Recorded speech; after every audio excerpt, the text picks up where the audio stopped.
March at the movie. Saw spoilers ahead of our review later. A bit of an underwhelming return for Bong Joon Ho after the amazing Parasite movie, a return that we're all looking for. He came back with Mickey 17. It's been something that we've been talking about for months on this show, with Robert Pattinson, of course, and a very interesting kind of premise that didn't really, and we'll talk about it on the show, but didn't really live up to our expectations, which maybe were unreasonably high, and hasn't really moved the needles with audience or got a lot of buzz going. But as we get kicked off here on another month where we look back at the new cinematic releases and the biggest news coming out of the movie world, Ger Leggett joined as always by Tom Pott of the Pop Club Pod. Tom, what is the most disappointing follow-up in the movies, similar to Parasite to Mickey 17? It can be a director, it can be an actor, it can be any. Take this however you want, but most disappointing follow-up in the cinema. What comes to mind for you? I kind of interpret this a few different ways. I kind of thought of it like, is it like a director who had such a good track record that then they make something so appallingly bad that you're like, wow, where did that go wrong?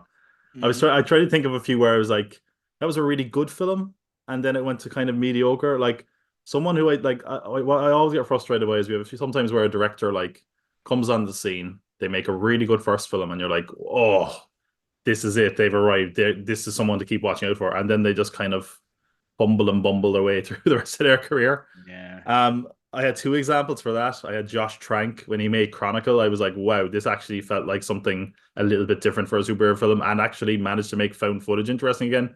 And then he made the worst Fantastic Four film, which is quite an accomplishment given the other Fantastic Four films. I thought of the guy who made District 9, his name Neil Blomkamp, there we go. He made District 9 and has never made a film again that was any bit more interesting than District 9. He made Elysium after that, and it was like, oh, cool, that's got anything else? Oh, Chappie? Oh, he just kind of kept going. And then he made that Gran Turismo movie recently. Like the only time Neil Blomkamp has ever had anything interesting going on since, it seems like it's like he's going to make an alien movie that goes back to the roots of aliens. Oh, never mind, it's not happening. He's going to make a RoboCop movie that goes back to the roots of RoboCop. Oh no, it's not happening. It's like, oh, when you're more interesting for the first film you made and the films you're not making, that's kind of a problem. So I'm going to say a joint entry there between those two. Again, there was a lot of people that went through my head because it's a surprisingly tough question for the wrong reason. There's a lot of good directors that have kind of fallen off over the years, unfortunately. Yeah, and it's tough. And I think you've hit on one where if you're thinking about people who like were on a hot streak and then like made a really bad sideways move, you've hit on one there in terms of dipping into kind of superhero IP lore. There's a lot of that that exists within this category where people are like, show me the money, and it's just like, no, what are you after doing? You were so high. And one came to mind for me, and it's a director, actor, big star, someone we all know. It's not too niche or anything, but someone that when I say this name, we forget they were on the pinnacle of Hollywood in the same way. And like now we think of them in such terms, not negatively necessarily, but it's like when you say to someone who wasn't there that Jim Carrey was the biggest star in Hollywood for a period in the 90s. And they're like, what? Like Jim Carrey? And I swear to God it happened. Like, I'm not messing with you. And you have to almost remind people how hot this person was. Then they made one movie and they've just become almost a meme of themselves. I'm talking about Ben Affleck. This is a person who in 2012 not only became an Oscar-winning and Best Picture-winning director and the lead star in the movie Argo, then went from that and moved into kind of the cultural zeitgeist territory, being in like kind of the lead in kind of a David Fincher movie, Gone Girl, and an excellent kind of role. And we're like, Ben Affleck is taking over the world. It's happening here. We've kind of liked this guy and known this guy. He's taken over the world. And what was his follow-up to Gone Girl? Batman versus Superman. And that was it. That was it. Like, he hasn't been back. Like, you'd recognize him, you'd see him, but it's like, it's only Ben Affleck. Who cares? And that was like My God, he was on the cusp of owning the Hollywood world and he just dropped the ball. Like with one movie, it just fell apart and it is a choice. And again, you see why. It's the superhero money. He's like, I get to be Batman. And I don't even blame him for it. I don't even hate him as Batman. I'm not coming at Ben Affleck here. But it's just facts at this stage. That was 2016. Name a big movie, Ben Affleck. Name a big, successful, and culture or kind of critically acclaimed movie that Ben Affleck has like led in since that time. You can't. And he was Oscar winning director and lead actor, and it is yeah, it's a horrific fall from grace. I don't think Bong Joon Ho will have that dramatic. I think he'll be back. I don't think he's ruined his career I here, but can I have one really current example? I go just for it. thought of one there as you're mentioning it. So this is an actress, right? So Ariana DeBose, who won the Academy Award for West Side Story, her filmography since she's had ISS and Wish, which were one of the biggest bombs Disney had was Wish, Argyle, Craven the Hunter, and Love Oh, Hurts. oh, oh. So just That if is you want to see a horrific. falling star, just Do we, if we're looking at current as well, do we start to talk about Adam Driver in those terms? Because Megalopolis, like, and he gave it mm, socks, but like, and again, we don't have the time perspective to judge. Like, he could yeah. easily just be in like the biggest movie of next year. What was the other movie? I can't even remember the name. It was so bad. The survival kind of sci-fi movie he was in as well. Oh Last yeah. year. Yeah, That was exactly. 65, was that it? Was he fighting dinosaurs, is that it? Yes, yes, exactly. Yeah, that one. And it's What? just Yeah, why like was he in that? yeah, you're talking like Star Wars absolute legend with Kylo Ren. Regardless of what you think about the sequel trilogy, like everyone loves Kylo Ren. Then you're talking Marriage Story, and then you're talking really interesting kind of creative choices. Like he had a period where it was like he did a lot of one for me movies, but he was amazing in all of them. And then there's that and Megalopolis, and it's just like, oh, Adam Driver. Now you're a Yeah. meme on John Oliver. That is all you are now. Yeah. But And it really he tells you. famously doesn't watch his own performances, and we're like, yeah, well, keep going, and we won't either. He should like no do watch it like take some notes. Like again, I'm not to get off to a negative start, but Tom, in March it's been a really weird month at the movies. Yeah. We kind of were spoiled at the start of the year where I don't think there's been a home run. Like our movie of the month discussions have been interesting where there's loads of really good movies, but there hasn't been a oh shit, this is like, game changing kind of level. But the quality and standard has been high. This was a month where you kind of had to work to find something good in the cinema.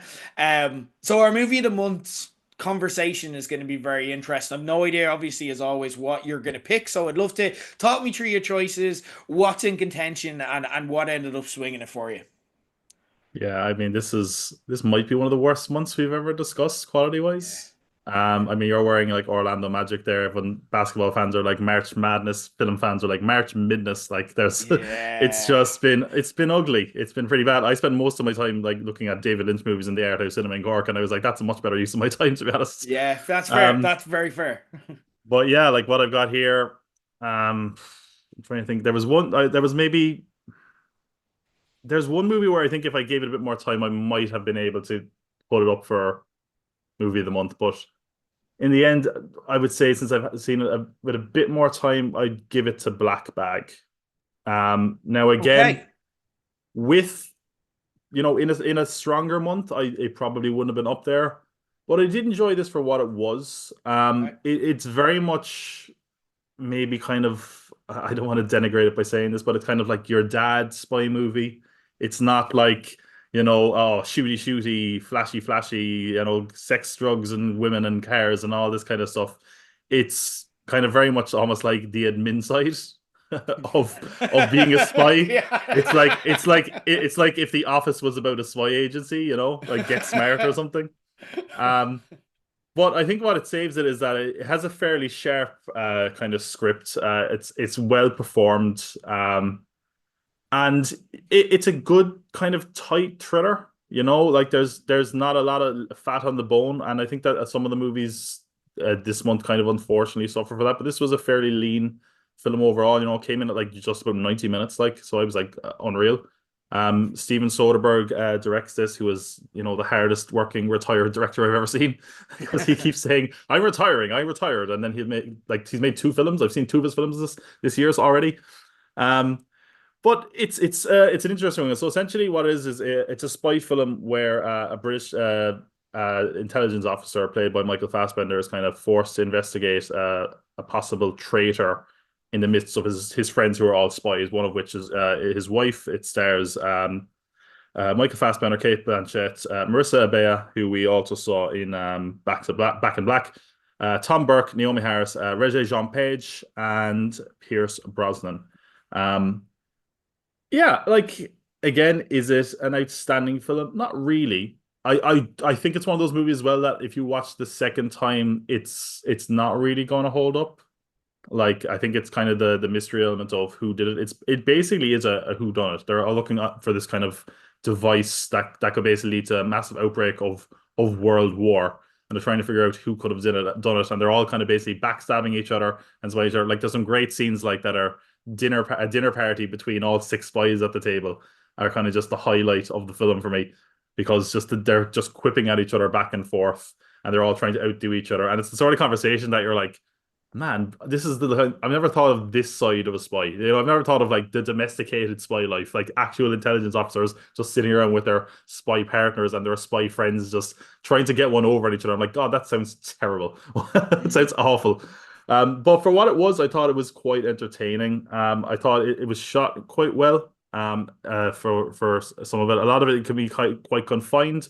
There was an interesting sense of lighting. I'd have to look it up, but I know in his last film, Presence, he had only natural lighting in the film. And there were a lot of scenes like that because of that. I think he probably brought over to this. It's very kind of more naturalistic lighting, especially in the dining room scenes. I thought some of the characters were likable and some of the characters were pretty unlikable, and I think that worked well in kind of throwing you off who could have done it. I don't know if the ending was entirely satisfying for me. It kind of just felt like, I don't know, it felt a little bit like, those kind of Scooby-Doo endings where it's just like, oh, and when you did this, it turned out you meant they actually were doing this and this. And it's like, well, like, there's no way we could have caught that. That's just you telling us what happened. There's no, I would have liked if I could have tried to piece them together ourselves. It's just like you're saying, actually, this is all what happened, and I'm going to reveal it all to you now. But, other than that, though, I thought it was good. I thought there was a lot of tension to it in some of the scenes. I liked I keep saying his name with a certain inflection. I feel like you can't say without, which is Regé-Jean Page or whatever. There you go. Yeah, you got Reggie it. Jean Page. It's as good as you're going to do with the Cork accent. So I Yeah, pretty much. respect it. Regé-Jean Page. It's either that or you know, it's either that or Reggie Jean Page, and that's terrible. Reggie Jean Page. Oh. Reggie Jean Page, come down from there, yeah. Um, I thought he was very suave, and I thought it was interesting to see him step into this role, and Michael Fassbender, because those are two names that we used to often see bandied around for kind of Bond. Yeah. And to have Pierce Brosnan, a former Bond, in it as well. He only had like two scenes in the movie, but I liked the scenes he was in. It was weird. It was actually this is going to sound so strange, but like, it's weird seeing Pierce Brosnan as an actual kind of older man, because anytime you see him like outside of the confines, it's weird like seeing him in a movie for some reason. I guess they gave him less makeup here, but when you see him just walking around the street or pictures of him just like going to awards ceremony or something, or like, he hasn't aged a day. In fact, he's only aged better. He's aged like a fine wine. And then you see him here, and he's like, my God, he's got a wrinkle on his nose. What an actor! Wow, he's really channeling the bit there. Um, but other than that, like, would I tell people to watch it? Yeah, you could watch it on streaming. I don't think there's a rush to watch it in cinemas or anything. I don't think it's the most cinematic movie of the month I've ever had. I don't think it's the best movie of the month I've ever had. It definitely won't get near my top 10 this year, I would imagine, unless it's it's a particularly poor year ahead. Um, but for what it was a nice surprise, I would say, for a film that I had kind of no expectations of. Whereas there's a lot of films this month that I had some expectations of and didn't deliver. This is one that kind of I had no expectations of and over delivered, I suppose. I felt quite differently about this movie, and I Interesting. can give you my review of this movie in 4 words. Um, Tinker, Tailor, Soldier, Shite. I did not like this movie. And I actively dislike this movie. And again, I saw what they were going for, and there was interesting elements of it. This is a movie where It's directed, obviously, like you said, by Steven Soderbergh off of David Kopp's script. They're working quite frequent collaborators. They collaborated on Kimi, which is a really good movie that was released in the pandemic. And if you're into pandemic stuff, although I'm not anymore, I don't want to see or talk or remember it. Like, I don't think it's good for art anymore to kind of focus on it. But it was really good at the time. And then earlier on this year, they actually collaborated on Presence, which I haven't seen yet. But Kate Blanchett took this apparently, and she kind of stars obviously across from Michael Fassbender. She took this sight unseen, just based off kind of Soderbergh and Cup. And this was a movie we've talked about Megalopolis so far. We mentioned it once and we may mention it again regarding another movie that we're going to discuss on the agenda today. And I had my hopes up, but with the team behind this and the fact that this was an idea that's been kicking around for nearly 30 years. Um, but like Megalopolis, it's kind of the lesson I think Hollywood needs to learn from these movies is that if it hasn't been made in 30 years, it's probably for a good reason. There's an interesting concept at this, and when they had the opening scene of these spy co-workers talking at the table, I'm like, right, I'm in. If this is the movie and they're trying to figure out like a murder mystery, like, and they kind of do flashbacks and stuff around this, and everything is resolved in the kitchen table, and it's kind of like, a 90-minute movie, then I'm into what this is. But it felt like they had about 15 different ideas and they tried to pack it into 90 minutes. It felt like a very self-serious Knives Out type movie where they thought the characters were a lot more charming than they were, and they focused on like big conversations in rooms, and you can tell they're very proud of themselves for how incisive and funny and witty and provocative the dialogue is. But again, if the characters just aren't into it, and again, that's not a slight on the actors who I believe all bought into this script, but there's just not enough meat on the bones for me to give a shit about it. So it just came across as a bit self-important, a bit sanctimonious, a bit sure of itself that this is a really good idea when the idea itself is undercooked. So that actually made me kind of not like the movie. Now I'm aware that there's a lot of people, and it is splitting opinion in that sense. It is Mm. kind of a Marmite movie. I've seen people really like it, who like yourself and who I respect and I kind of value their opinion. But I've also seen people like really dislike it, like I do as well. And it is one of those kind. It's either for you or not. It's a fine plane movie, I'd say. Like if you watched it on a plane and you never heard it, and you'd be like, yeah, like I didn't waste my life. Like I'm not saying this is the worst movie of the year or anything. It's just a case of I don't like again they wrote and prepared this like so close to Presence as well, and this feels like the second part of a double header project that they worked on in a really short space of time. Like Soderbergh is a really productive director, similar to kind of Ridley Scott. They can pull out movies like every year without bing bang bosh. Like they're busy, and that's what this movie felt. It felt like they're like, we've got this in the bag. The script is deadly. We're great. The actors are coming in going, yeah, it's these guys. The script is going to be great. And then what happened was a project that just wasn't there yet and just needed workshopping. And again, there's a semblance of a great idea that I want this movie to be. And I'm not writing the scripts. It's not my job. It's just my job to react to it. But again, what I felt the entire time watching this was this is not ready. And these are people who probably have the sway and reputation to be able to make movies. And again, it's something like, again, Megalopolis comes to mind, and it's not Megalopolis. It's not nearly as bad. I don't mean to compare it to that in terms of quality, but do you remember the discussion we had where it's like sometimes it's actually good for studio executives to come in and go, that's shite, that's shite, that's shite. And this movie felt like one of those where they needed someone to come in and go, this is what this movie should be. Make that movie. And I don't care what lane they should have picked, but pick a lane. Because if you're trying to do 5 different lanes within 90 minutes, it's a bit all over the place. And that was just my reaction to it. Again, a lot of you might feel differently watching it. And I know, Tom, obviously, you liked it considerably more than I did. But I was just like, no, this is not there. And when you see the talent and you see what this movie could have been, and it looks quite good. Like on the screen, it is a flashy kind of movie. And again, you kind of go, I get what this movie could have been. But again, Pierce Brosnan is a great example. You're like, he's great. I want more of him. but they had to almost squeeze him in for certain things. And then, yeah, you get 2 scenes of him, and you're like, I'm not sure what you contributed towards in this movie. But they're like, we got to do the Pierce Brosnan character, and we got to shoehorn him in. And that's just one of the ideas where I'm like, okay, well, if there was something going on with this, like, spy chief or boss or something like that, I'm like, that's it. But it's one of 5 or 10 different ideas they had, and I'm like, guys, you've had 30 years to like pick a lane here, and you haven't, and this is what came out. I don't know. That's just me anyway. No, I don't have a strong defense for it. Like it's a begrudging movie of the month for me, you know. Yeah, To yeah, be that's honest, fair, and it's a um, weird month. I think what I did, I think I kind of liked I suppose seeing the inner workings of a kind of a spy agency. I think that was the Yeah, aspects of it that I did enjoy. I didn't realize it was 30 years in, in yeah. development. To be honest, either had I known that, I might have been a bit like, ooh, yeah, that maybe should have got better for that. But yeah, no, I mean, like again, I think Tinker Tailor Soldier Spy is the one a lot of people are comparing it to. I honestly Yeah. haven't seen Tinker Tailor Soldier Spy, so maybe I should It's check that good. out based on this. But yeah, but yeah, It's a look, good version of this.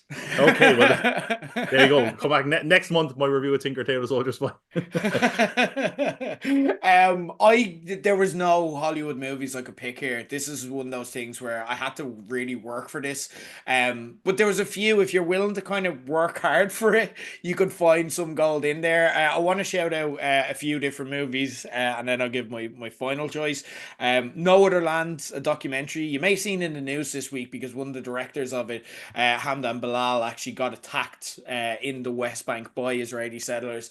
And it's something that it won Best Documentary at the Oscars, and it's the Palestinian friendly movie. It's a co-production between Israelis and Palestine, but it tells of kind of the it tells the story from a very pro-Palestine standpoint in terms of again, it's one of these movies that we similar to a movie I discussed last year. I can't remember the name of it now, but it really shows the on the ground version of the Israel Palestine conflict in that we can sometimes like it seems like something unimaginable. We don't know what's going on there. We just know it's horrific.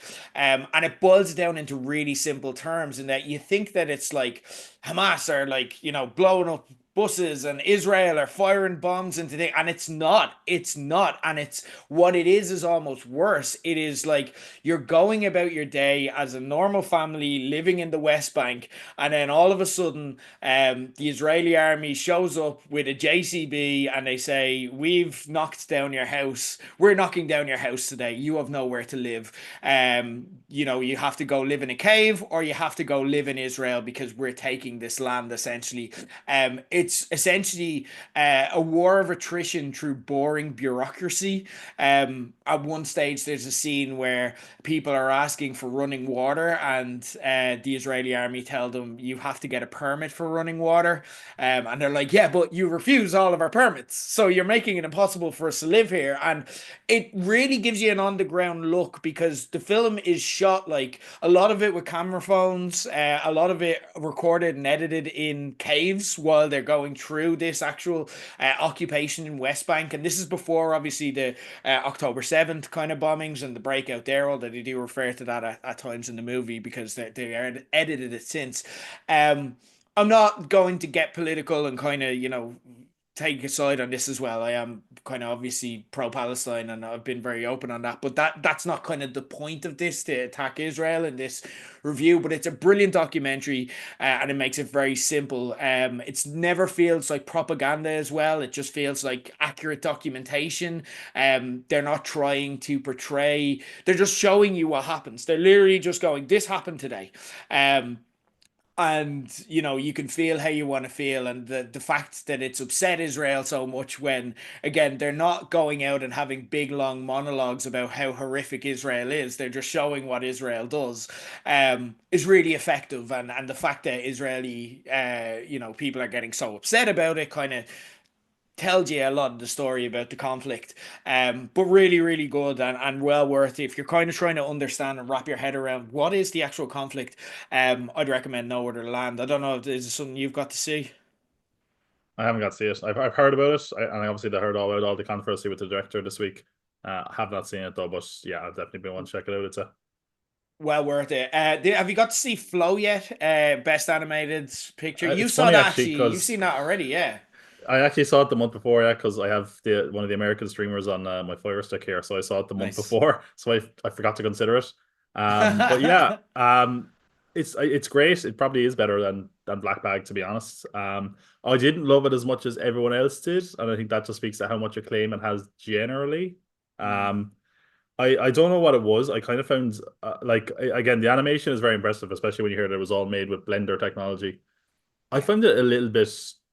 I don't know if I find it off-putting. I don't know. Was it that side of animation just kind of made me a bit, made me feel a bit weird. I don't know what it was. Mm, Um, but I did think the story was nice. I just kind of found it a little bit plodding. Maybe it just caught me on a bad day. I actually was thinking going to see it in cinemas again, interesting. to see if it hit me on a bad day. But yeah, I liked it. It's better than Black Bag certainly. But it wasn't. It isn't one that I considered properly for my movie month because I saw it the one before and forgot about it, to Yeah, be you've honest. seen it. Yeah, no, that's fair. That's fair. Flow, I really liked. I work with in my day job. I'd work very closely with two cat people, and I immediately went in on Monday, and I'm like, "This is your movie. This is your movie." Um, I remember we discussed The Quiet Place Day One, that was released last year, and there was a scene in that where it just literally went into the perspective of a cat in the movie, and I remember us discussing it, going, "I want to watch that entire movie," because it's a horror movie and then a post-apocalyptic movie in the style of a cat. That's kind of the premise here, but it's not a horror in any way. This is a lovely movie for me. Very short, 84 minutes. It's a Latvian movie. Again, like you said, it's made with free kind of open source Blender animation technology. Interesting that you're kind of challenging the notion because a lot of people are raving about the technology, and I think it's getting a lot of goodwill because it is a homemade movie. Like there are no, it was made on a shoestring budget, over the course of 5 years. Um, like even the sounds in the movie were recorded in a zoo. They're all actual animals. The cat noise was one of the sound engineers, or sorry, the sound designer's actual cat. So there's a homemade quality to this, which it makes it very endearing when you learn the story behind it. But the movie also has to be good, and I would also challenge the animation. I thought the world building was beautiful and the scenery, but I did at the start find the actual close up animation of the animals a bit Yeah. distracting. If I'm honest, now, that isn't to shit on them. It's just like I've seen better animation. But what I liked about this is there's no actual dialogue in this movie. It's not a lot of movies, and this is what I'm saying to people who like it. It's like it's not one of these animal movies like Zootopia or the Super League of Pets, where it's like the animals in it are humans, but and they kind of portray, and that's what's funny. It's a cat having banter and talking about cultural events. No, they are very much animals. They're living in a post-apocalyptic society, but it's not like a zombie movie or anything like that. Humans have just disappeared and they're trying to survive day by day. It follows through the perspective of one black cat, but there are multiple different types of animals in there. And what I loved about it was there's no particular narrative to this. It's not like, a story with a beginning, middle, and end. It treats it like animals in there, in that it is literally just there is this threat that they have to overcome. How do they overcome it? What are the consequences? Then they walk into this threat. It's kind of a Daddy Longlegs style plot where they just kind of bump into things, and but then a narrative does kind of form kind of subtly in the background as well about kind of a found family type thing.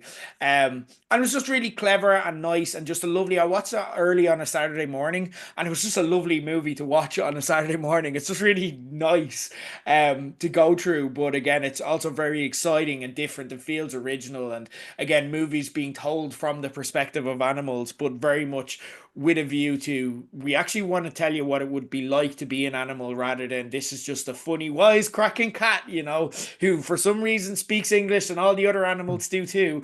It's not like that. It doesn't feel Hollywood. It's a Latvian movie. It won Best Animation at the Oscars, which I actually agree with afterwards, having seen it, and at the Golden Globes. And it's the first, I think, Latvian movie to win Best Animation Mhm. as well. And it was shortlisted as well for Best Picture. So excellent movie. But the two main movies I want to discuss are actually two Hindi movies.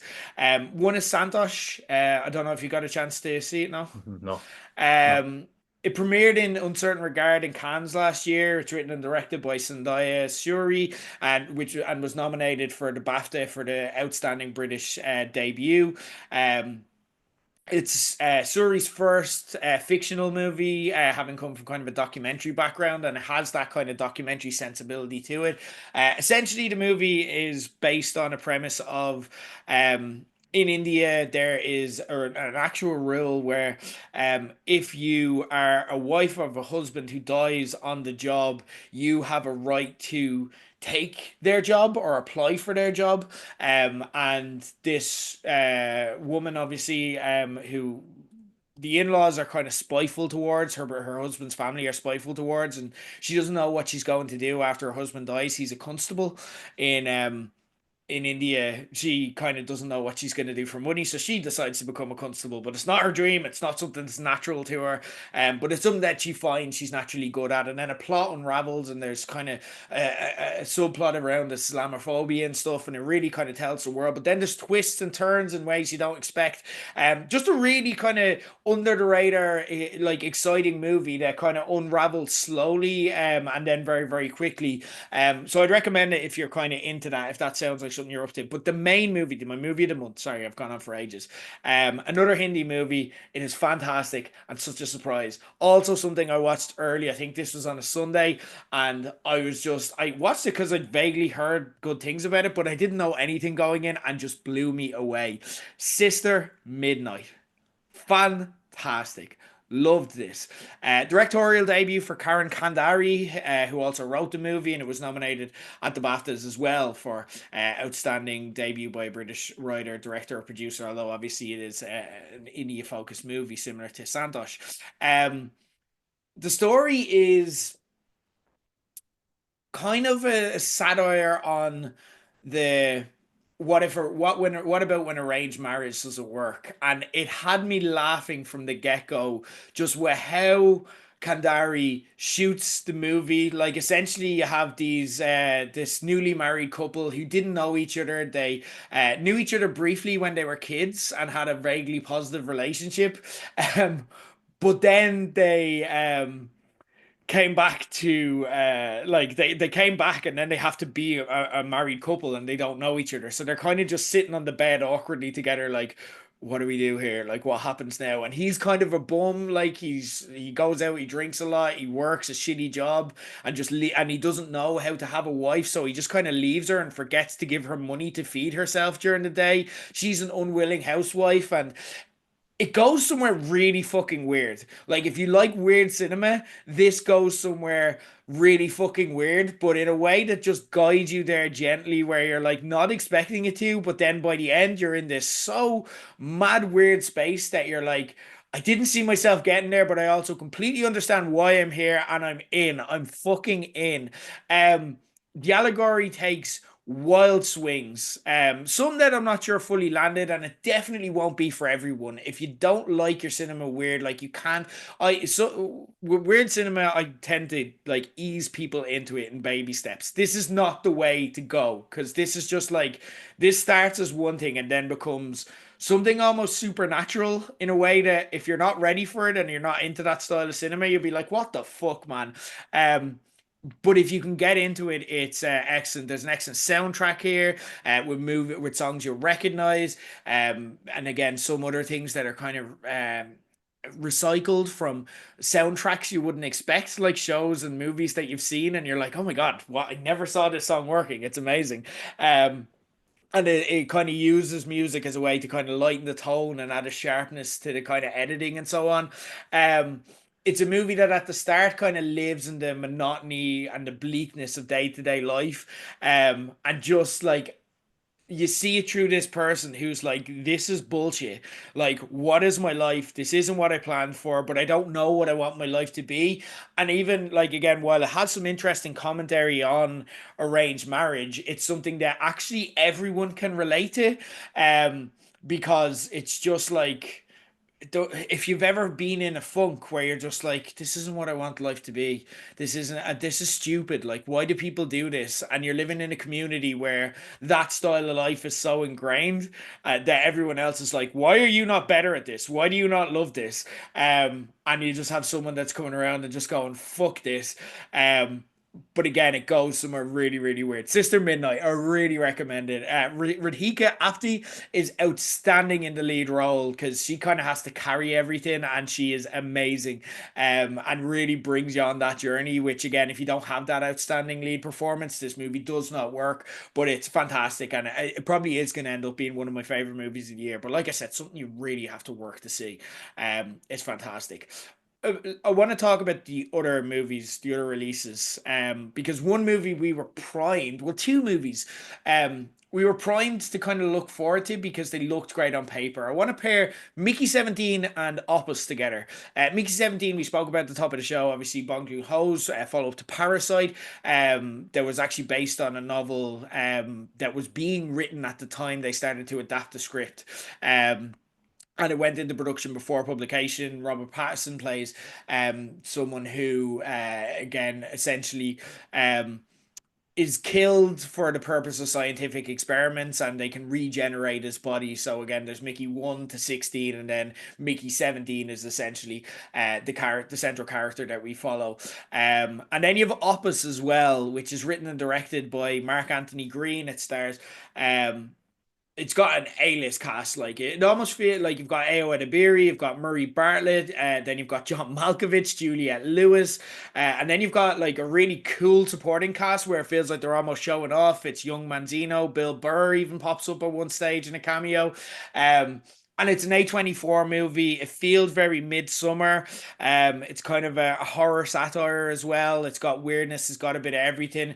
It feels like both of these movies should have worked on paper, and neither really did. But we could see the potential for both of them. So, Tom, I want to ask, what movie would have been best if it lived up to its full potential? That's really tough because I kind of find it hard with Mickey 17 because I feel like there's so much going on in Mickey 17 there didn't really know what I wanted to be. So I feel like there's a good film in there buried under something. Mm, And I feel like Opus almost has the opposite problem in that there's a good film, but it needs more, yeah. if you know what I mean.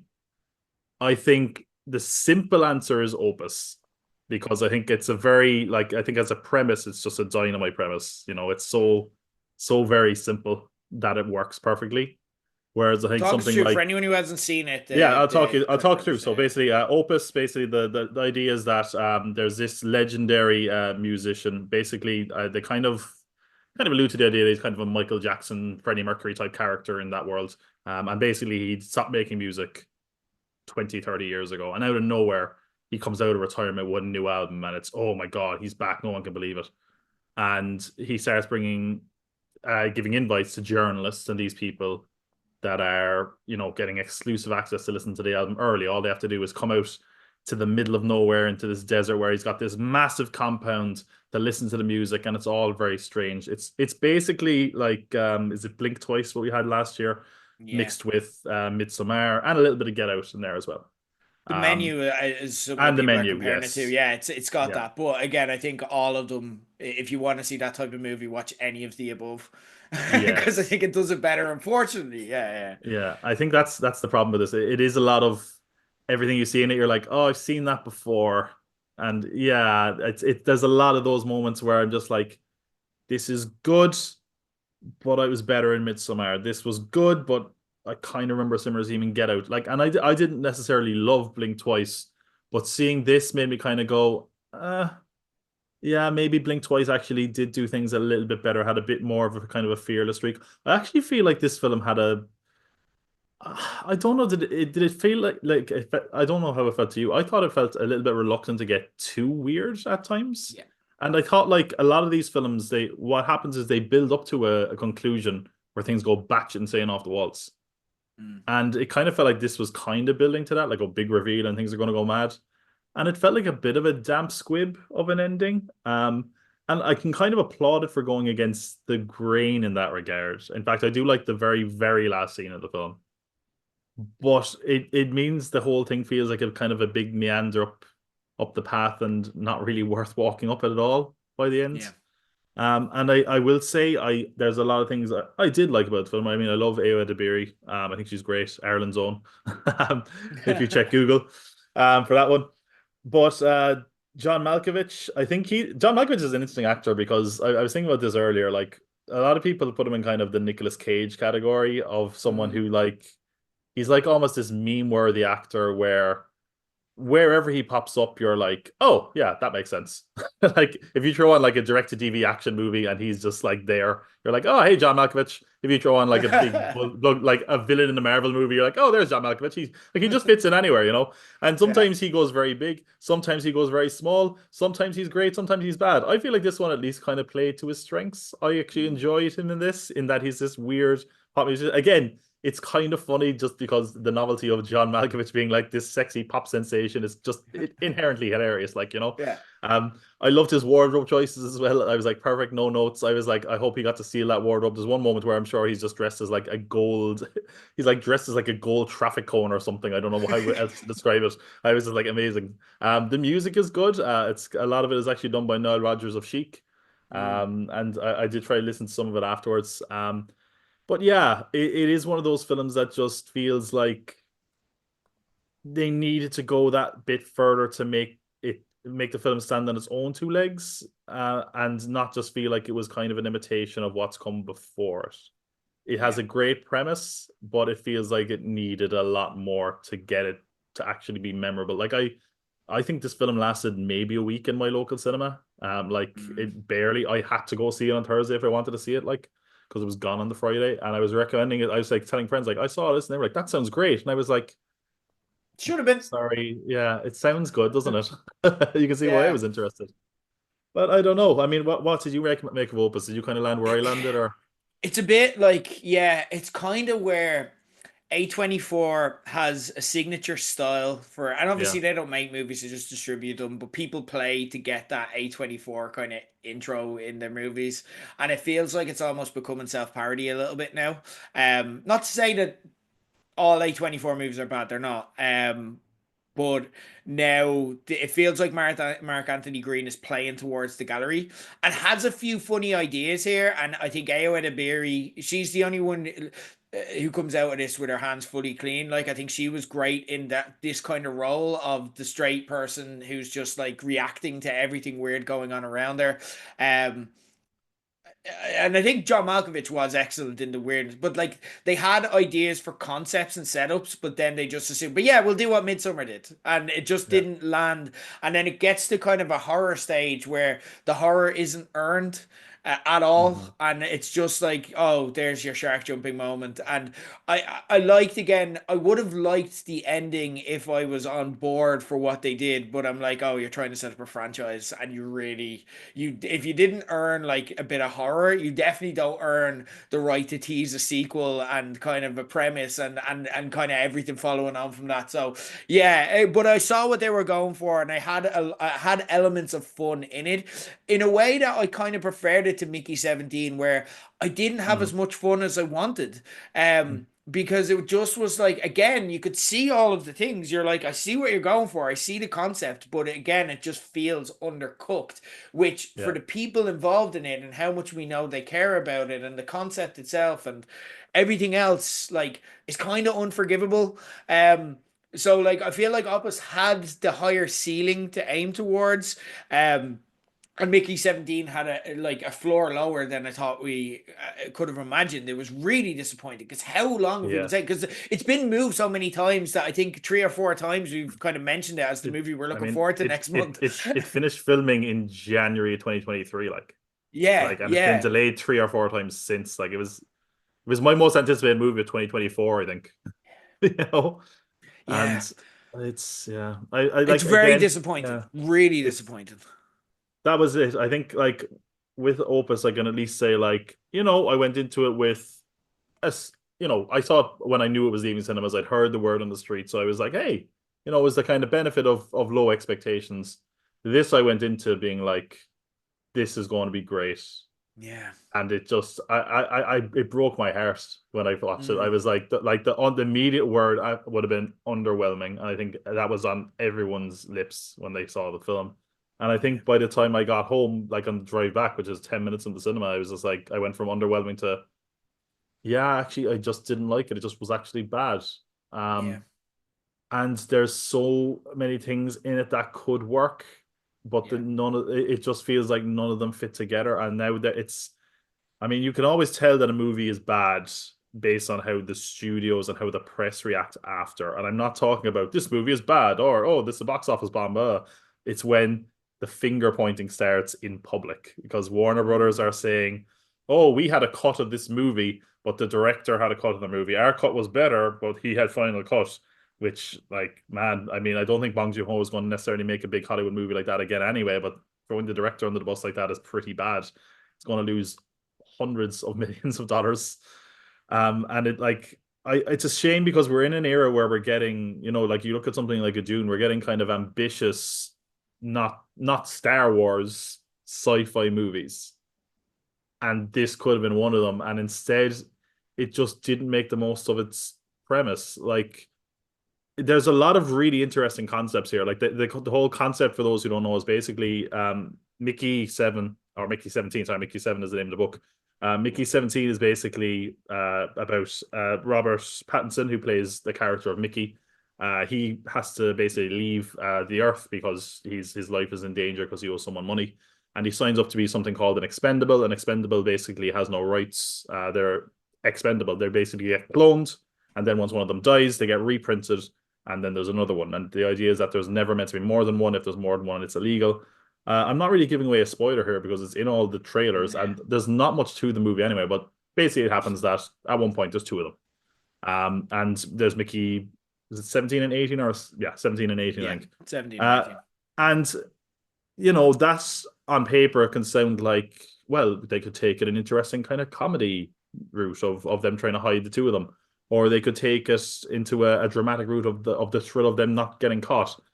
And they kind of just do an awkward blend of both and also make it kind of a weird romantic kind of story that didn't really work. Like, of Bong Joon-ho's films, this is definitely his most Korean of his Western films. Like, the tone is Mm, just a little bit weird and a little bit off, which is there in a lot of his other films. But it feels like definitely this was like the studio were just like, hey, he made Parasite, leave him go. yeah. And, we were talking about how sometimes the studio might help things along.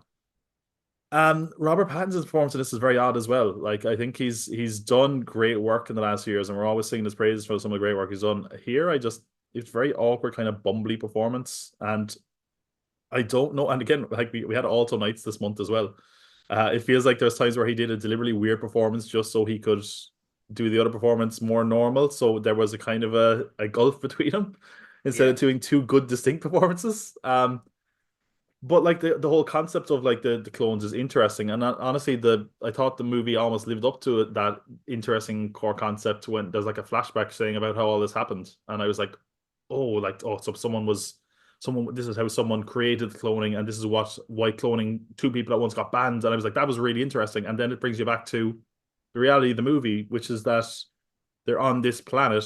Which, like, oh, is this an interesting sci-fi planet with all these cool things going on? No, it's a barren, snowy landscape and they barely go outside, and other than that, they're confined to a ship.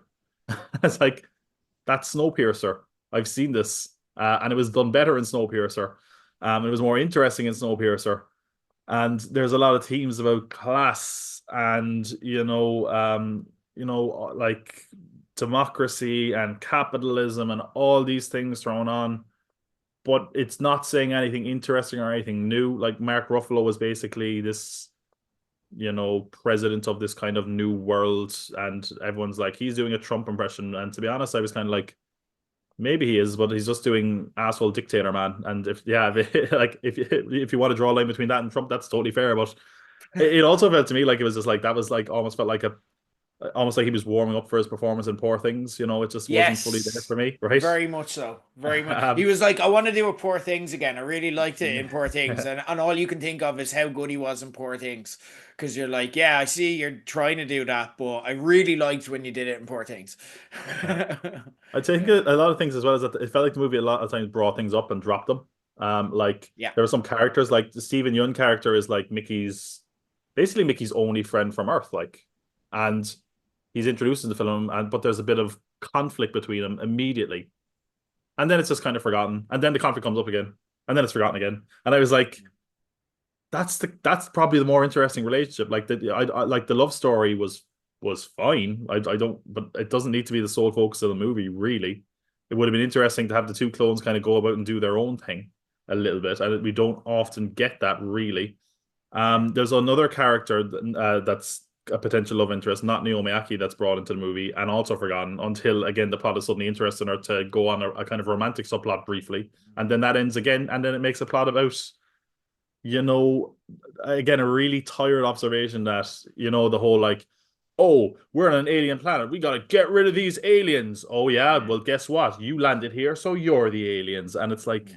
we've seen that, dude. We Yeah. know that. And that last act, I thought the pacing of this film was horrendous, especially the last act went on for an hour where I was actually like, I actually was like looking at my watch more than the screen at some Yeah. points. Agree. And Same. I'm like, I can't believe this is my experience with this film.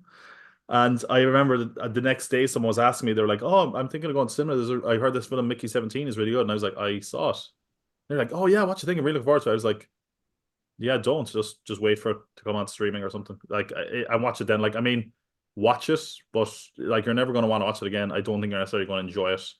Yeah. There's not a lot to like that I actually liked about the film. There's like moments in the film that I thought were okay, but like Yeah. moments aren't enough to justify honestly the Potential. budget or It's anything or the potential. potential that's You're there, looking you at it know? and you're going, that could be really good. Like that, Yeah. and similar to Opus, but Opus had its moments where, like, you're like, I actually did enjoy that scene. I actually will think about that scene, but I can't think of a scene now that I turn around and say that scene I'd Yeah. watch. And if it was more about that scene, then I'd have loved the movie. But actually, there's nothing there that actually intrigued me. And I think what's most damning, and I totally agree with your kind of take. On this and both movies. But I think the most damning part of it is how little I've thought about it afterwards. Do you know what I mean? I have to Yes. stretch to think about it to talk about it on this show. Whereas Opus did leave me thinking because I'm like, it could have been that, and it could have been that, and it could have been that, and that could have been good. But this I just forgot about as soon as I left, and that's Agreed. for the people involved and for as talented as Bong Joon Ho is as a storyteller and director, it's almost criminal, and that's really poor. Yeah. Constant time, so I do want to chat really quickly through a couple of other movies. We're in kind of a comeback era. We saw Brendan Whale a couple of years ago with The Whale, or Brendan Whale, Brendan Brendan Fraser. Whale. How dare you? Been Brendan struggling Fraser with in The weight for Whale. years, sir. How dare you? He's like, I'm going right back to high school all over again. That's it, yeah. That's the end of his We got, comeback. He's done now. He's like, I can't yeah, take it anymore. we saw Pamela Anderson do her kind of comeback moment, first lead actress role in years since like what was it, 2015 was her last movie in a short Connected, and then in 2005, 20 years ago, was her last leading role in Stacked, which I've never heard of it either.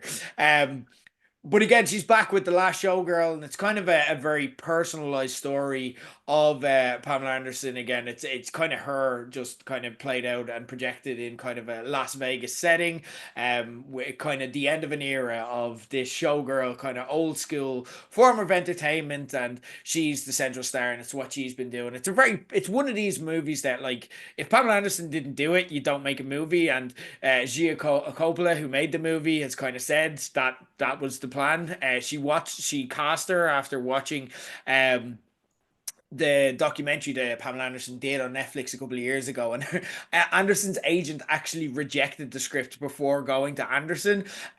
He was promptly fired because Coppola managed to get in touch with her family, and they were like, "This is like the perfect movie for her," and she agreed and signed up straight away, and then sacked her agent for rejecting this without even talking to her. A lot of promise in here. She kind of got a nomination in the Golden Globes, was snubbed at the Oscars. Did it land? Did this work? Is this her comeback? Is this kind of? I think there's a lot of positive sentiment and sympathy with Anderson for how her career panned out, and she's someone that similar to kind of a Britney Spears type, who kind of we realized that was mistreated by society kind of in the way, and kind of our perceptions and our worst impulses, and maybe there's talent there. Did this work for you? Dave Bautista obviously as well as kind of co-stars in this, and a couple other good names. Jamie Lee Curtis is in it too. Did this work for you? What are your thoughts, Last Showgirl? I've just been trying to hold in my laughter because Brendan you Well. mentioned you mentioned Stacked, and I was like, I think I might be the only person in the world who remembers Stacked. Um, I was very pivotal to a teenage Tom. But it was 2005 it Tom's was number one yeah. movie. It's I mean, it was a TV series, and it was I mean, the plot. Imagine with a what name like was that, it? it was literally Pamela Anderson is a dumb blonde with big boobs that works in a bookshop. That's yeah. Every Pamela Anderson role, unfortunately, and again, that's the kind of the story Yes, here. And yeah, and this yeah, this is a that was. showgirl who's kind of been accepted that lot in life, and then the world starts to turn and leaves her behind.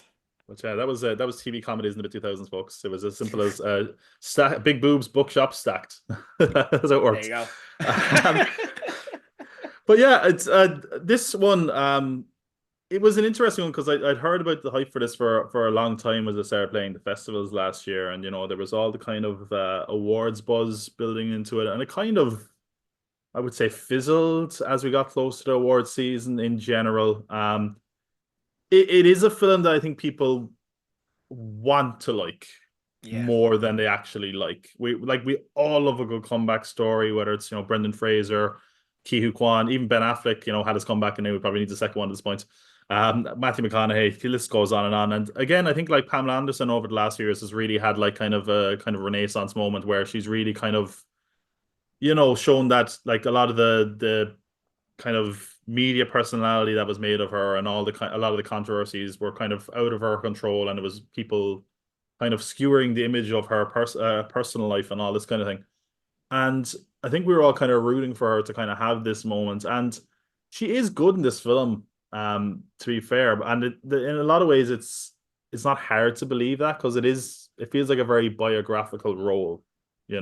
It's the role of like a glitzy and glamorous woman who, that kind of era has kind of passed them by, and now they're kind of struggling to adapt to a change in the world and landscape. And what if, how do you become a sex symbol when you're now past the age that a lot of people view people as sex symbols, that kind of idea, which is crazy because looking at her in this, she's still a stunning woman, like, and Yeah. she still is great in this.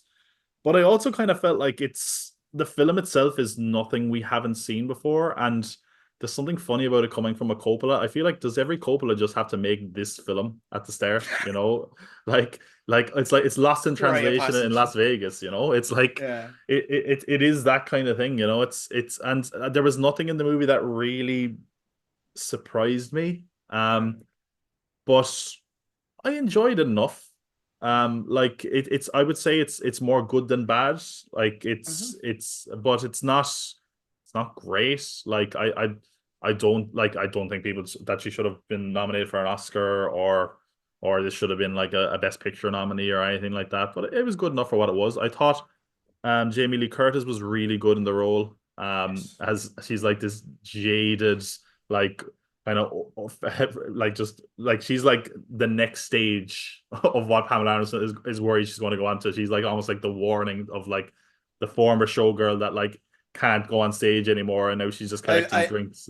Ugh. I'm in a Last of Us mode, and I just thought like it is. Pamela Anderson is like the runner, like the stage one zombie, and Jamie Lee Curtis is the clicker. She's been like this for 20 years, and she's evolved into this, like, or devolved more than anything else. So I think that's a great point. Yeah, I agree. Yeah, so it's an interesting one in that I feel like there's good performances in this, but I don't think like anyone I've done Jamie Lee Curtis. I kind of like Batista's performance in this, even though it is a very very subdued performance. Yeah. He's a very kind of stoic. He's like the former guy who kind of used to run the club, and he's one of these guys that's only ever been in Vegas. This kind of people. He's got like the best hair he's ever had in any film anywhere, certainly. Um, and then there's a kind of a good supporting cast of kind of like young Hollywood, like Billy Lord is there, Brenda Song, Kiernan Shipka, like, and they're all pretty good as well. But like, if you ask me, like, what I really remember about the film, again, there's a few good scenes in the film. Like there's a scene where that's a very, very heartbreaking, and I feel like, if she was nominated for an award, it's if they had to show a clip from the film, it was this one where she goes to audition for a new job, Yes. and there's a cameo that I won't spoil. That's kind of like going through. why you're not going to get the job, and it is genuinely heartbreaking. And I think that was what really worked is you did feel very much for this character.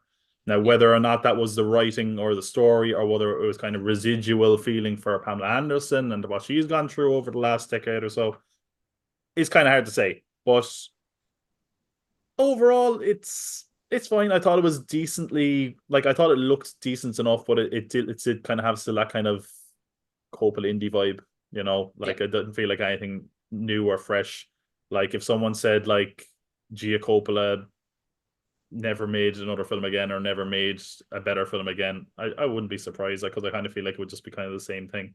I feel Yeah. like there was nothing that they didn't push themselves in making this film. This is like an easy layup. I feel like if someone said, "Oh, it's a movie about a showgirl in the last days of Vegas and Pamela Anderson plays her," it's like, yeah, that's a film. Just make that. They didn't Yeah. need to put any effort into it, and it feels like they didn't.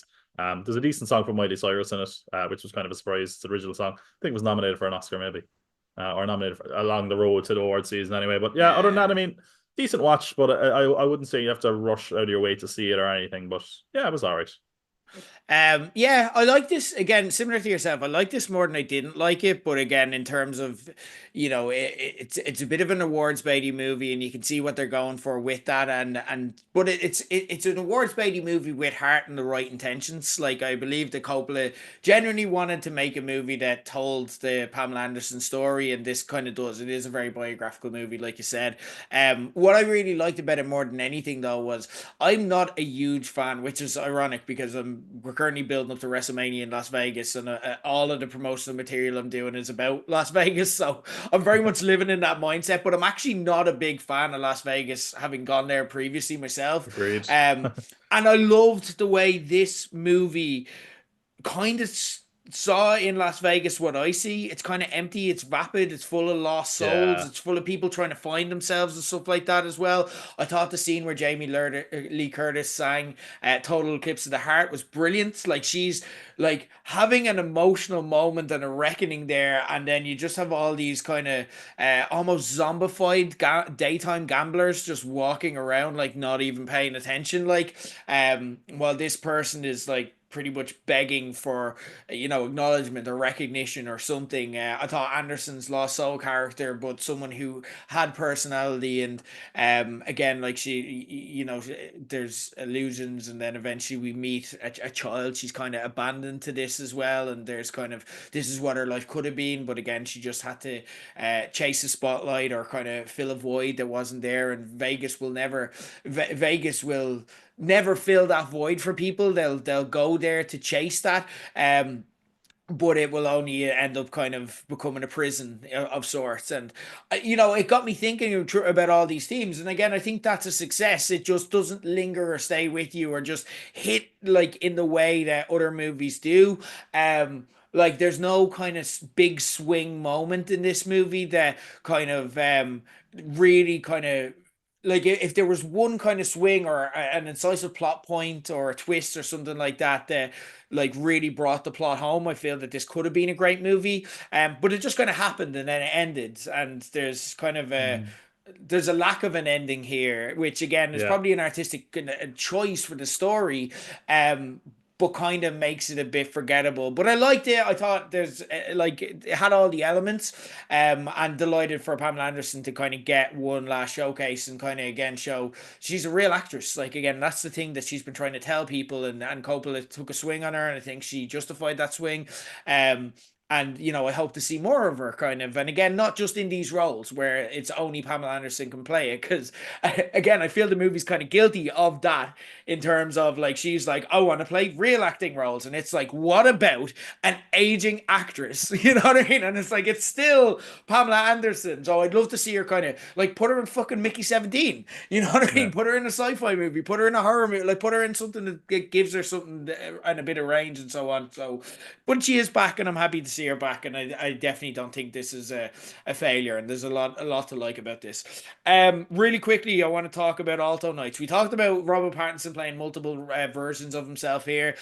In this, kind of similarly, you have this is the quintessential mob movie. It has all of your favorite mobsters who are still alive back together in a room for a reunion, and it kind of feels that way. Um, but they couldn't get Joe Pesci.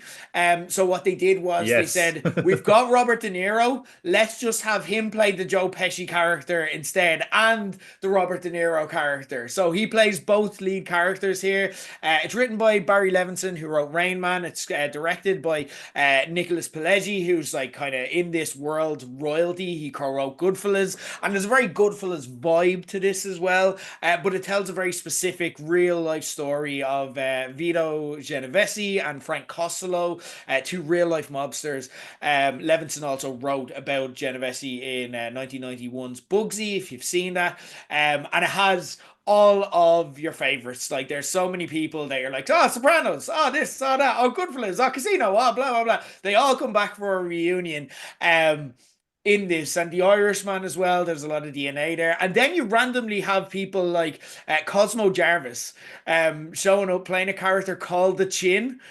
His nickname in real life was the Chin, and you can tell that Cosmo Jarvis, that is his entire performance, where he's like, he has a chin, so I have to at all times just like lift my chin out and do that, and there's not much else to him, which is a shame because if you saw Cosmo Jarvis in Shogun, you're like, he could fucking go. Then you've got Desbra Messing from Will and Grace. It's a very obvious cast in one respect, but then the different choices they made are extremely random. Um, Yeah. and again, it feels like it should work on paper. It's all of, it's the co-writer Goodfellas getting the gang back together, and you know, not one but two Robert De Niro play characters in a typical kind of mob movie.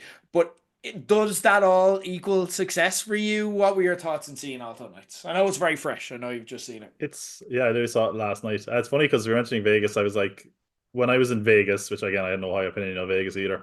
I went to the Mob Museum, and the Mob Museum, like one whole floor of it is dedicated to just movies and gangsters, and you're like, God, mobster movies are fucking good. There's so many good ones that when they're bad, they come off, or even average, they come off as worse than they are. And Mm, this is kind of one of those ones. I really enjoyed it when I was watching it, but also there was enough jarring elements that I feel like didn't really work. And I also think that there's a lot of things here that have just been done better elsewhere as well. Kind of as we were talking about with Opus, like it. And again, exactly what you said is what I was going to say, which is that I'm guessing what happened was Scorsese said no, Pesci said, Joe Pesci said no, and then they were just like, who do we got? And Robert De Niro just decided to show up there, and they forgot to cast another actor, so they're like, okay, Bob, you can do this too. And like Robert De Niro can still act. I know he can, and some people are like saying he's fine in this or whatever. Like he was good in Killers of the Flower Moon last year. In this, he like was great. I'm not sure about this role for him. I like it felt like he didn't really have any strong commitment or motivation for the role. I was convinced in at least one or two scenes that it looked like he was reading off cue cards off screen. Like Can, I'm not. can I I'm. say something perhaps a little bit cruel? But I wrote this in my notes and I'm like, this is an Oh, awful thing to say, but also I feel like it's totally accurate. I'll go. Watching Robert De Niro in this movie felt like watching Joe Biden in his last year in office. It was like this once great man who has clearly gone off on a tipping point, and I can still at times see him. You look at Joe, and Oh, there's the times where you see him, he's lucid, and you're like, there he is, and he's like, hey, buddy, old pal, this, and then yeah, and then he just loses it, and he just becomes rambling, and like just starts to, and you're like, oh no, like, oh no, oh no, yeah, yeah, yeah, yeah. that's He how that felt. definitely. It definitely he's starting to cut off as really really old, and it actually just kind of seemed awkward with like kind of the love interests he had in the film, like with Deborah Mm. Messing and Catherine Narducci. Like I was just kind of like, I don't know, maybe that's why he signed on, like to play two roles. He was like, I get two wives, like Ugh. um, but yeah, like there's elements in this where I'm like, oh, that's Goodfellas, oh, that's Casino, oh, that's The Irishman, and it goes down that list like that over and over again. I think what's the biggest shame about this is that like it's based on a true story. The story itself is fascinating. Yes. Like it's like amazing. And it honestly felt where I was like either in better hands it would have made a really great TV series because there's times where it feels like it kind of takes a big jump narratively out of nowhere. And there's other moments where I'm like, it would have been again in better hands. Like, I mean, Casino is like 3 hours long. If this was a 3 hour Scorsese epic, it would have been amazing. For what it is, it's fine. I mean, if you're a Yeah. fan of mob movies, you're going to enjoy this. It ticks all the boxes on paper, but it just feels like it's made with a very little enthusiasm about it or something. Like I would say as well, there's just they didn't care to make it all that exciting a lot of the time. Like I would say, watch this movie and take a drink every time there's somebody talking at a TV screen. Like nearly every second scene is someone going like, "What are It's you doing because De about that?" Or Niro whatever. can't Yeah, walk. He yeah, sits it in is. so many Yes, scenes. exactly. He can't. And that's what's depressing about this. It's like, oh my God, Yes, Robert De Niro's got old. He's proper old now. yeah, It's not just like the Irishman where they have to CGI him just kicking someone. It is yeah, like his character has to sit now because he has to sit. And there's yeah. so many scenes that you're just like so conscious of that. I mean, he's 81 years old. Like, I mean, Yeah, and that's and fine. It's not yeah, criticism, but it happens all of us. But it's sad to see yeah, De Niro have. and I It's sad mean, to see him yeah, playing a mobster, like the classic De Niro role. But now yeah. he's really old, and if you felt that way in The Irishman, you're really gonna feel it here. Yeah, here it really stuck out. I mean, and again, this is a movie that's been sitting on the shelf for a while as well, I think. So I Yeah, think that's they knew there was something wrong with it. But I mean, I thought visually it looked pretty good. I thought like the again that whole world is always very, very fascinating. And I think they yeah, did a good job of like explaining a lot of that, of what was going on. You'd never be lost. And it was very, very interesting from like a historical perspective. It just didn't really, really work. I was really hoping that he was going to say, "Am I talking to me?" That would have been amazing. That would have saved the whole film. It would have saved the whole film, but no. That's why I don't write scripts, I guess. But uh, yeah, it was tough, and I totally agree with your assessment of this. This isn't a terrible movie, but it's the gap of what it could be that makes it almost depressing. yeah. All the elements are there, and I wouldn't say that the movie isn't made with enthusiasm. It's just the enthusiasm in the movie is getting. I'd say all of these people were like had the best catch ups.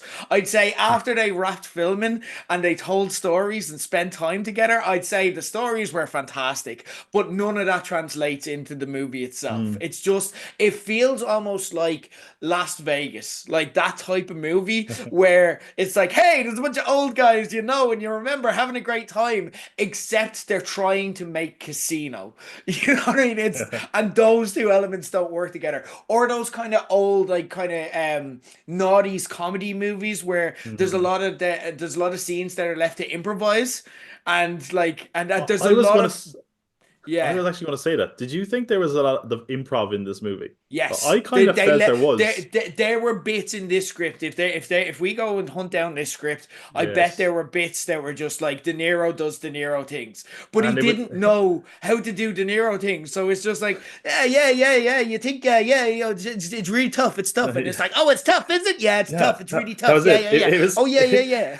Just like it was a it's lot just small talk. it was like they were improvising, but they didn't know what they were setting up. So they were always like, "Well, I got to talk to this fella about the thing. Oh, you want to do with it? They just keep mentioning things, and you're like, what thing are they talking about? And like, just is this leading to the plot? Like, And and then and, and sometimes they, like I they think just they're cut to a trying to random do mention. that because they're trying to show Frank Costello as this affable, normal everyman who's just like, he could be your uncle, but Yeah. like I wouldn't watch a movie about that guy. And I'm like, I feel like you're selling him short, and you're putting a lot of energy into like showing me how he's just one of the guys, and he just happened to like run a crime syndicate, and he just wanted to go legitimate, and he's actually quite likable if you got to know him. But then there's not much there. Yeah, again not awful. You will like it if you're looking. If you're like, oh, do you know what? I haven't watched a mob movie in ages. This is that, but you can just watch Goodfellas or Casino again. Like you can just do that instead, and it's like again, see it kind of done at its best because there is a depressing element to it. Like if you want to watch Robert De Niro age, that is kind of what you're watching on the screen here, and it's depressing in a way that Kills of the Flower Moon was able to kind of get the best out of him again, and Scorsese just knows what works, but also played around the elements and knows how to kind of get the positives while hiding the negatives. You know what I mean? Well, and again, aging isn't negative, but like, you don't want to see your favorite actor age on screen, and that's what this felt like. Yeah, Literally in the process of it, I'm like, he's rambling, like he's forgotten the yeah, script, and he's just saying words now, and they feel too bad that they're leaving this scene in. Like there are scenes yeah. that But genuinely that's it. feel that way. Yeah. But that's it. Like, I mean, it's because we have so much tape of him playing this type of role as a younger Mm, man that it's yeah. impossible not to compare them. And that's when it gets a bit like upsetting. Yeah, exactly. Uh, But not terrible, not terrible. yeah. Um, Speaking of upsetting, Marvel has been upsetting us for the past while. But they did announce this week, they came out and gave us the Avengers Doomsday cast. So I'm going to go through this. I'm going to fly through this. First off, we'll talk, like, again, I'll mention who's not in it. There's no Doctor Strange, no Wanda, no Vision, no Young Avengers, which is surprising because it felt like they built them up. No Marvels are in this, no Spider Man, Hulk, Hawkeye, Nick Fury. A lot of the original cast are getting thrown out here. There's no Wolverine, there's no Deadpool, no Jean Grey, Storm, no Guardians of the Galaxy, no Daredevil, no Echo, no She-Hulk, no Moon Knight, no Eternals. Basically, 90% of the projects Marvel have been working on over the past 5 years, they're not in the Avengers movie. Instead, what we're getting is Robert Downey Jr. is back as Doctor Doom. We've got the kind of core Avengers here. You've got Chris Hemsworth, Tom Hiddleston, which I found surprising. Anthony Mackie as Captain America, Paul Rudd, Simu Liu is coming back as Shang-Chi. Then you've got kind of the Thunderbolts, Sebastian Stan, Florence Pugh, David Harbour. You've got Hannah John Carmen, who plays Ghost, and then you've got Lewis Pullman, who's going to play Sentry in the upcoming movie. The Fantastic Four are all here. Vanessa Kirby, Ebon Moss-Backrack, Joseph Quinn, Pedro Pascal.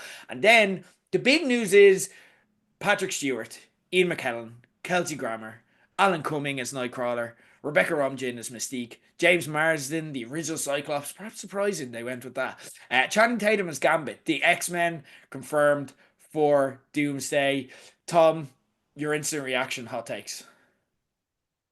I kind of was tuning in and out of this during the day. I was kind of a bit unwell on the day, so I kind of only captured it all, to try to take it all in at once. So it was hard to kind of dissect as it came in.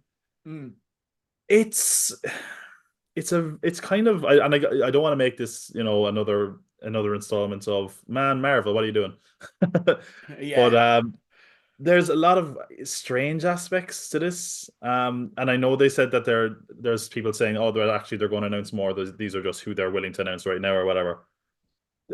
I think like showing the X-Men card right now is a bit of an odd choice. Because obviously we have Secret Wars coming up after this, and I think Secret Wars is going to be even more stacked. Mm. So obviously they're leaving out Wolverine, which is a notable exclusion there. Most people are kind of saying, "Oh well, this is leading up to Avengers versus X-Men," um, and if it is, man, not like this, because like, don't get me wrong, I am actually happy to see the original X-Men back, because I feel Mhm. like those films, they some of them are really really good, and I think whatever else about it, the cast isn't really something you can fault. I think a lot of the casting there is quite strong, and they were in black leather and they didn't always get the most big superhero punch ups, and I think bringing them back and having a big superhero battle with them in maybe their classic costumes is something that would be an awesome moment. But like, on the Avengers side of this has kind of been a question that's been dogging us for nearly 5 years now, which is, who are the Avengers now? And this did nothing to answer that, except say maybe there's the Dark Avengers, maybe there's Thunderbolts, maybe there's New Avengers, maybe there's the Young Avengers, and it's all this stuff that's a little bit kind of worrying. Like, Chris Hemsworth is there as like one of the few, like, hey, like, remember me from the original MCU? And then there's a lot of characters that were established, but we still haven't really gotten to know them. Mm. And it's kind of symptomatic of a lot of the problems we've had throughout phase 4, 5, and now going into 6, or maybe we're in 6 already. I can't even keep track anymore. But it wasn't one that I was massively excited for, because there's the characters that I'm like when you look at like the cast lists, a lot of these characters, where they're most of the hype we're going to get from them is going to be on two films that haven't come out yet, which is Thunderbolts and Fantastic Four.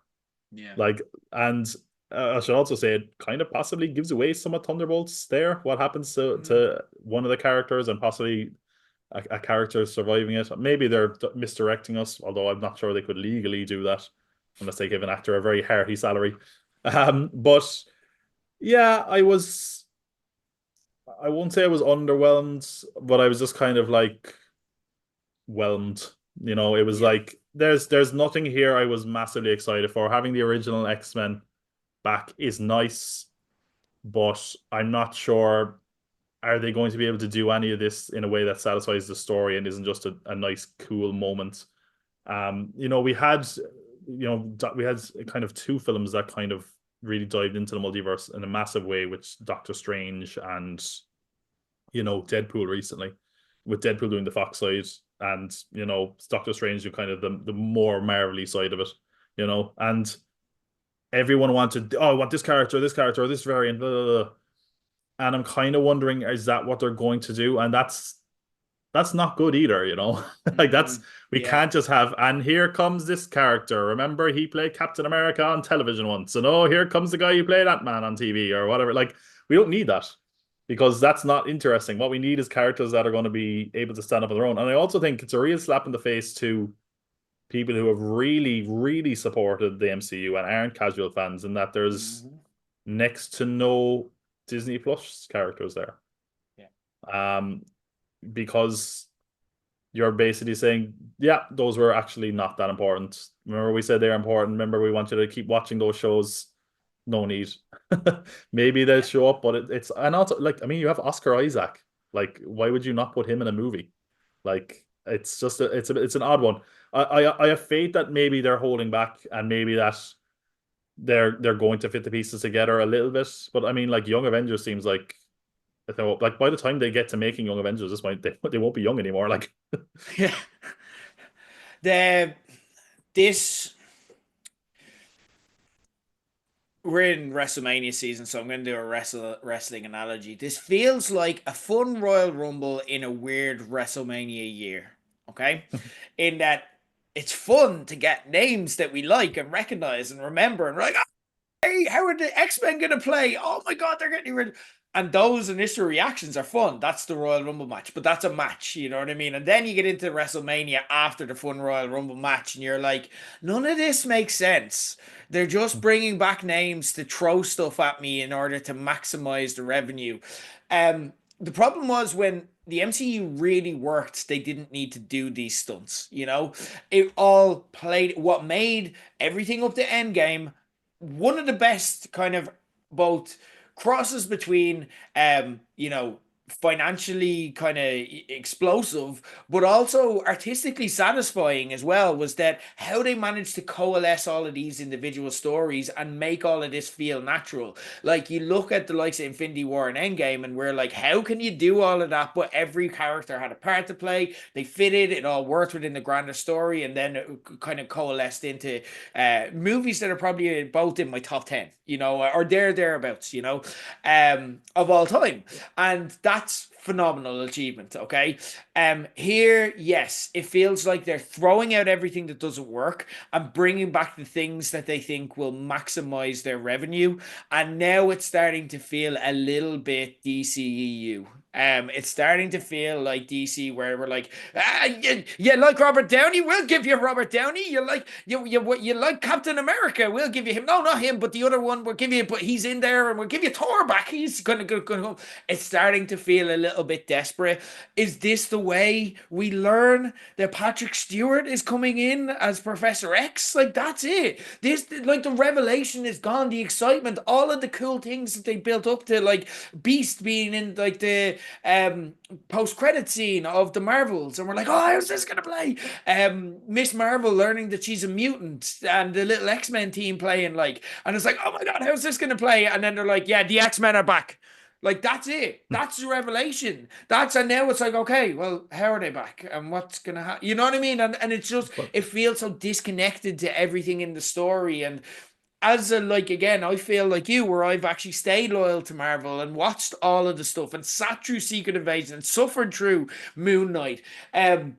And I'm like, yeah, that didn't matter. Yeah, none of that mattered. It was actually just shite. But like Robert Downey Jr.'s back, and it feels like they're starting to get desperate. They have Mm, Disney taskmasters to appease. They've got shareholders, and they need to say the certain number of names that will maximize the revenue and be able to justify all of this on a spreadsheet. Because ultimately, that is what we got here. We got a spreadsheet of people that will make sure that Avengers makes a ridiculous amount of money, and they've succeeded in that. This will make money because the names and everything involved. Can it be artistically creative? Can it be satisfying?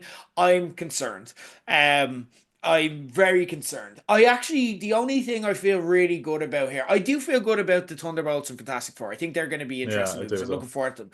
I'm also really satisfied. Like, again, I hear what you're saying about potential spoilers, and I think that's a really careless move to just throw them in there. Like, I hope that there's Mm, a twist there, and I'm like, oh, that's why they felt okay to throw them in there. I hope that yeah. that makes sense after seeing Thunderbolts, but just as we're on the horizon of that coming out, to just announce them for future movies feels careless. Same with Fantastic Four. Like, again, you Hmm. assume that they're going to jump forward and become part of the current MCU timeline, but don't tell us that that's going to happen.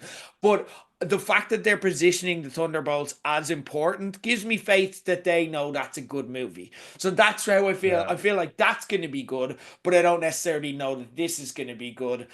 I feel like kind of there's a lot of mixed emotions going around, but I feel kind of excited that now that they know where they're going towards, that they can start actually doing the little connective tissue build in the movies, and that's going to be substantial. Like Patrick Stewart is going to show up as a post-credit scene in one of the upcoming movies now, and we're like, okay, that's going to Mm, happen, and that'll be exciting. So there'll be a couple of moments, but ultimately it doesn't feel like they have the control. Like it's kind of confirmation that again, now they're more concerned about making money, yeah. than But I than think that's what it is.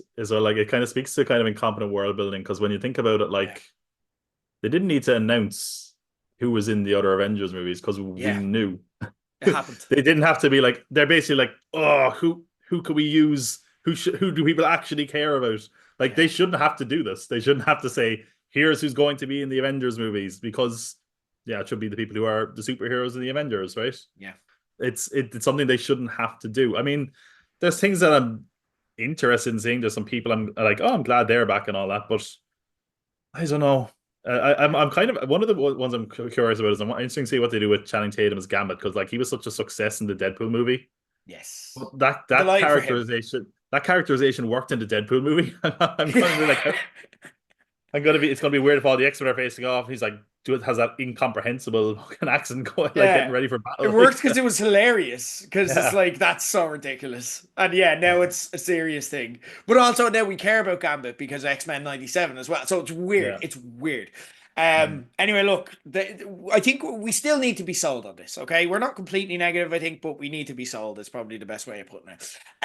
That's the movies from March. Tom, anything in particular you're looking forward to coming out in April? Ooh, I haven't even looked. What is coming out in April? Let me just have I've a got look. two if you want to have a look there. I've got Death of a Penguin, something I'm really excited for. It just feels like one of them. Again, it could turn out to be like I don't have complete faith in a lot of these movies now, especially after Opus, and it could absolutely be one of those. But it has like it's kind of one of those weird kind of A24 vibes movies. But kind of also like again they're playing a bit of a family movie as well. But it's got a great cast. It's got Jenny Ortega, Paul Rudd. Um, Will Poulter as well. A lot of people are like, so again, like I'm kind of like it has. There's a high floor here, and a really high ceiling. Sinners as well. Ryan Coogler and Michael B. Jordan. They rarely miss. Black Panther, Creed. They're gonna put together something. So they're the big two. Nothing too major or box office there, like kind of surprising or under Yeah, the radar. But I've got two. um, Right. yeah, Okay, I just want to say as well, just on the note of Sinners, if that sounds interesting to you, don't watch the trailer. yeah, yeah. You'll It enjoy is. it more. Yeah. Hollywood marketing at its finest. I'm interested in Warfare. It's an Mm. Alex Garland film. He co-directed this one. Reviews came out yesterday and they seem to be quite positive. It's got a good cast like Will Poulter's and a Cosmo Jarvis, Michael Gandolfini. Um, could be good. I mean, I think like we both were kind of a bit more mixed on Civil War, so I'm hoping this is kind of a return to form. I've a really out of the box one, and I'm not joking. I think I've been championing and saying this is one of my most anticipated films for the year for maybe 4 years, which is never a good sign. And it's a Netflix film, so it's Probably a terrible call.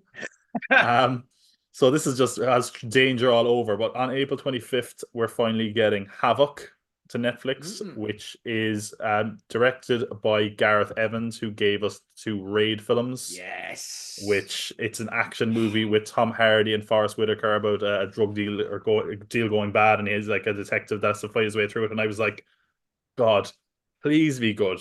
I want nothing more than this to be good.